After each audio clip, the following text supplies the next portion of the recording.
కొన్ని కలలు చిన్నగా మొదలవుతాయి, కానీ వాటి వెనుక ఉన్న బాధలు చాలా పెద్దవిగా ఉంటాయి.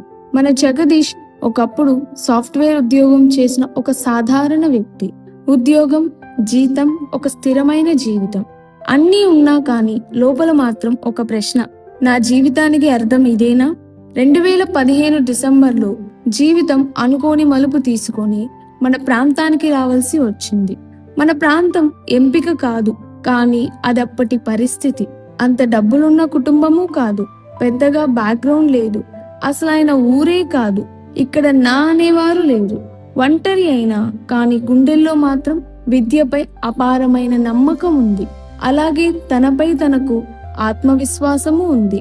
6 ఉపాధ్యాయులతో చిన్నగా మొదలైన ప్రయాణం ఈ రోజు మన హైదరాబాద్ సెంట్రల్ స్కూల్. 2016లో వేసిన ఆ మొదటి అడుగుకి అడుగడుగునా పరీక్షలే.